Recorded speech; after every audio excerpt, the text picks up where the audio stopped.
Chemistry, anything that has mass and volume. If you look at the periodic table, you will see all of the elements that make up all the matter in the universe. The most prevalent, which means the most, is hydrogen, and that happens to be the simplest one. It only has one proton. If you look at hydrogen, it is connected to the oxygen. These blue little sticks are the chemical bonds. This is a molecule because it contains two different elements that are chemically combined. That's a compound. And they're showing you three different ways to represent the compound water. You have two H's and an O with a stick model version. You have what they call the Lewis dot diagram that's showing you how hydrogen shares electrons with oxygen. It only shows you the last shell because the first shell has two electrons to fill for oxygen, but you can't show both shells. Hydrogen only has one shell. So it's showing you its shell that is sharing with the oxygen. And this is just showing you another stick, one-dimensional version.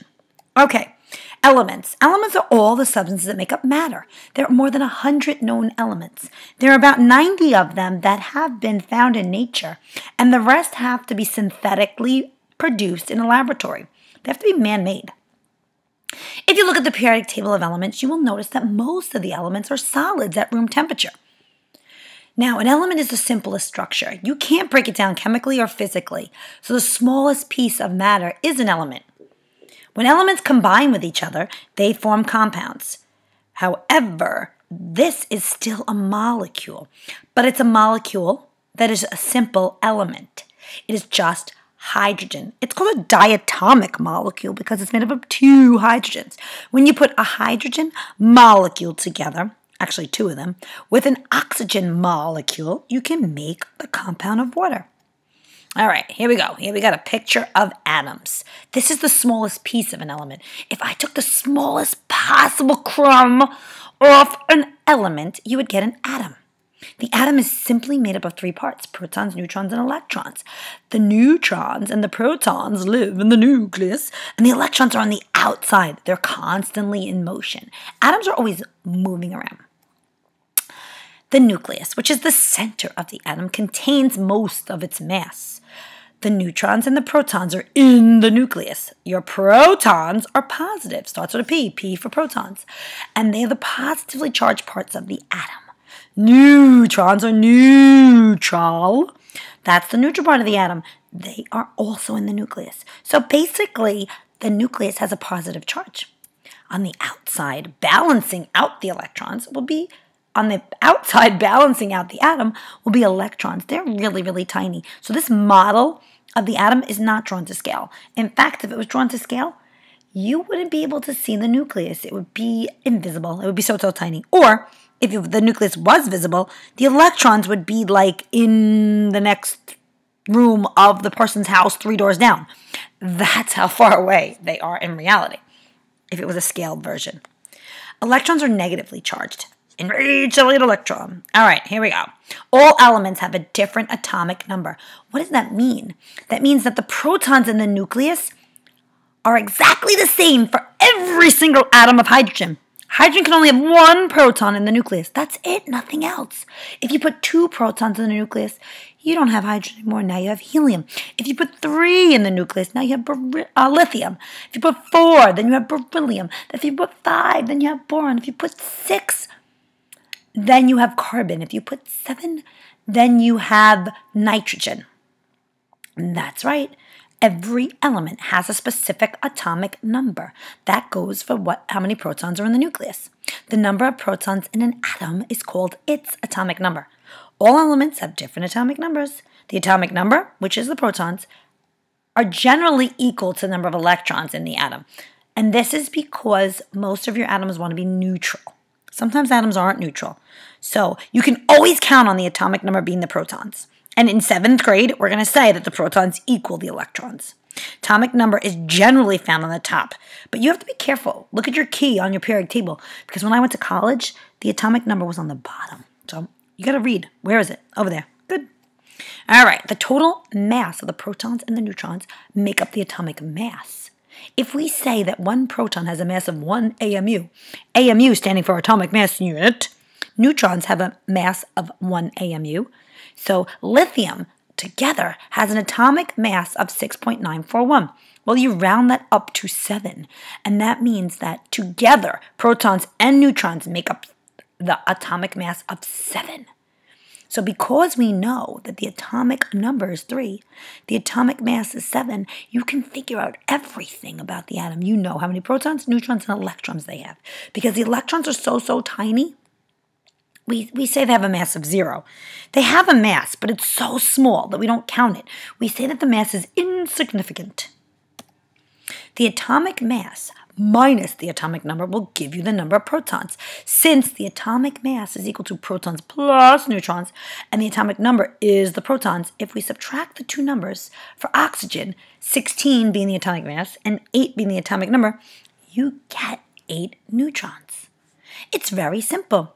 Atomic mass minus atomic number gives you the number of neutrons. So let's do gold. Round up this number, 197 minus 79 gives you 118 neutrons. And you got a chart in your packet.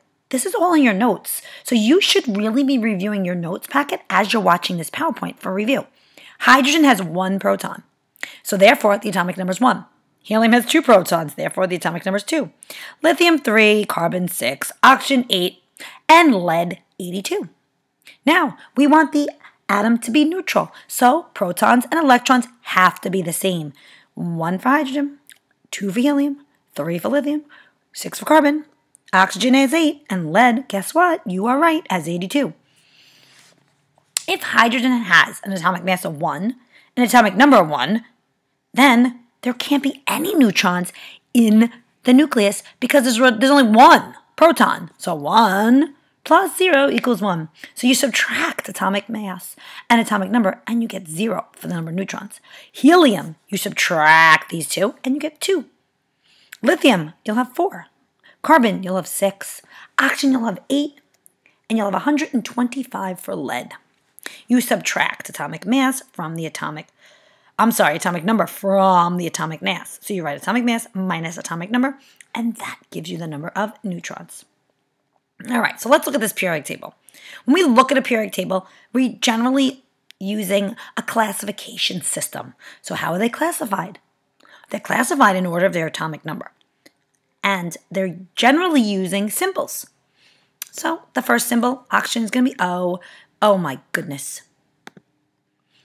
Calcium is going to be Ca. Gold is Au. So when you look at gold, which is number 79 in the periodic table, it says Au. Why does it say Au? Because aurum is the Latin word for gold. So these things are not named in the English language. We're so egocentric in the United States. Some of these things were founded and discovered in different countries. So they name them. So when they name them, they give them the symbols based on the name. So lots of these things look foreign to us because they are. But this is a system that is universal. So Au is gold everywhere. I say gold here. In Spain, they'll say arum, oro. We cannot change the symbol because that's the symbol everywhere. Now, if you look on the periodic table, you will notice that 1 is hydrogen, 2 is helium. They're all arranged in order of atomic number. All of these things going down are your groups, and across are your periods. So the vertical columns are called groups. Now, everything in this group has the similar characteristics. These are your noble gases. They are full. Their electron shells are full. They can't fit anymore. If there was an extra electron to helium, it would go into the next shell. Lithium has 3 electrons. So the first shell is full, and the second shell has only 1 electron. So it's lonely, that 1 electron. These are your alkali metals. They are highly reactive. Your metals are on the left side of the periodic table. They have specific properties. All your metals have luster. They're shiny. They're malleable. That means if I took a hammer, I would change its shape. They're ductile. That means I stretch them and they become wires. They're conductors of heat and electricity. That means that the heat just travels straight through it. It passes it all the way through. But your nonmetals, which are found on the right side, they're the opposite. These are your nonmetals, the yellow. They're brittle. Take a hammer to it, it's going to crumble. They're poor conductors, or they're insulators. That means that the heat and electricity doesn't pass through it. It stays in one spot. So it'll build up and most likely cause a fire. They'll burn. They're dull. They're not that shiny. This is sulfur on the periodic table, which is number 16. And that is fluorine, which is number 9. Your metalloids are found on the zigzag, or I like to say a staircase. Every pair on the stair, but not aluminum. Not aluminum. All of these are your metalloids. And some of them have properties of metals and nonmetals. Some of your metalloids, they're like semiconductors. That means they conduct electricity a little bit better than your nonmetals, but not as good as your metals do. So look at boron. If I took a hammer to this, boron would shatter. But some parts of it, if you put it to the light, it's going to have a little bit of a shine to it, some luster. So it has one characteristic of a metal and has one characteristic of a nonmetal. Your noble gases, look how pretty they are. They are group 18. So we call them stable or inert because they do not react. Because all their electron shells are full, they don't need to react. Your alkali metals, woohoo, these are the ones that are highly explosive. Remember the bathtub exploding in the Brainiac movie? They explode because they have one electron in its last shell, and they are not so happy. They don't like to have one electron. They'd rather give it away. Most of your elements that are metals, they tend to give away electrons. On the opposite side, they tend to grab them and steal them. Your periodic table review. All right, let's see. All of the atoms want to get a complete outer shell of 2 or 8 electrons. So the first electron shell can only hold 2 electrons. So what happens? You have a nucleus and you have 2 electrons in the outer shell. If it has 2 electrons that can go in there, otherwise they steal some. Now, the remaining shells have 8. So if you look at the second shell, to fill it, it has 8. If I don't have 8 electrons, I can't fill the shell. So if you want to draw the electron configuration for hydrogen, hydrogen's 1. It only has 1 electron. You can only draw 1 electron. This spot right here is empty. So hydrogen's not too happy. It wants to react with something. So it's generally not found alone. It's generally hooked up with another element. The electron configuration for helium is very simple. Has 2, 2 fill it. Wow, that's it.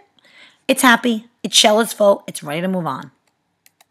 Carbon has 6 electrons. So the first shell has 2, while the second shell has 4. Those are left over. It has room for 1, 2, 3, 4 more. So hydrogen generally likes to bond with another element. And a lot of times, hydrogen will do a double bond. It'll share 2 electrons with another. This is carbon. Carbon will do a double bond. It will share 2 electrons with another carbon. And then the hydrogens will attach to these electrons and give it a stable molecule. All right, so here's your neon. Your neon has 2 electrons in the first shell and 8 in the outer shell. So that means it has 10 electrons, giving neon generally has 10 protons, so that's the number 10. All right, if an atom doesn't have 8 electrons in its outer shell, it has a couple of choices here. It can gain an electron, or it can lose an electron, or it can share an electron. Water likes to share electrons. So hydrogen share with the oxygen. They make a good pair. If the X represents the electron that hydrogen has, and the dots represent the electrons that oxygen have, you see oxygen has 2 complete in its first shell. In its second shell, though, it has these 2 little spaces, and that's where hydrogen comes in. It can say, hey, dude, I'll share with you as long as you share with me. So they get stuck together here. And some people say it looks like Mickey Mouse. So it makes a little Mickey Mouse configuration. And the hydrogen shares with the oxygen, and now it's pretty stable. Excellent job. I hope you guys do really well in your test. Don't forget to study. You should also go to Quizlet, okay? Good luck.